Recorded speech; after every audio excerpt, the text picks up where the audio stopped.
The rain had settled into drizzle by the time Ace and McBride left George Lim's house. Ace had found his company spellbinding, McBride's excruciating. "Why did you have to do that?" she complained to the detective as they walked back through the High Regency ghost town.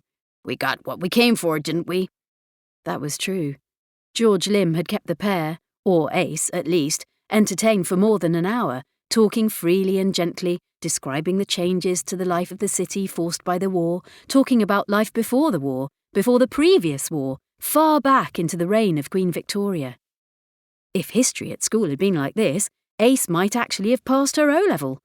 He had fed them tea and sandwiches, commented wryly on Ace's singular mode of dress and speech, and politely tried to ignore Cody McBride.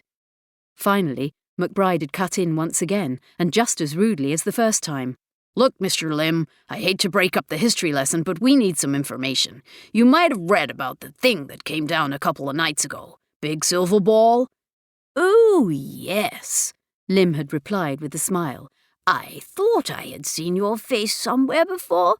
Celebrity, such a fleeting mistress nowadays, and becoming more so. Have you noticed how more and more people seem to become famous for briefer and briefer periods of time?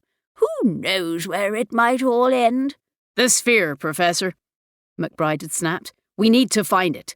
Military intelligence took it away. We need to know where they took it."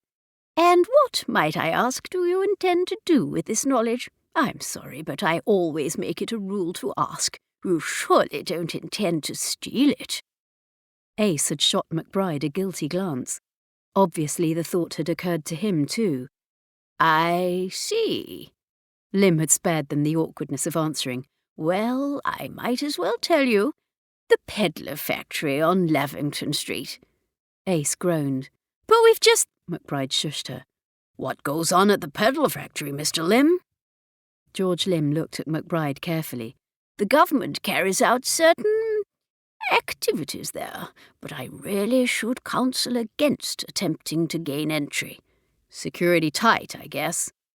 "Well, actually no. The last time I was privy to this sort of information, I have to say that security at the peddler factory was a shambles. Of course, that was some time ago. My political friend, the one I told you about, once threatened to drive a number 11 bus full of passengers into the factory just to make the point. He didn't, of course. A shame, really. I wouldn't have put it past him." "Peddler. Okay, thanks."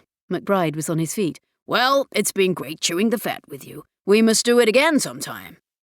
And with that, the detective had swung through the door and out into the hallway. Lim had followed him, stopping only to straighten a picture hanging next to the door. Ace had paused to look at it as she too exited the room.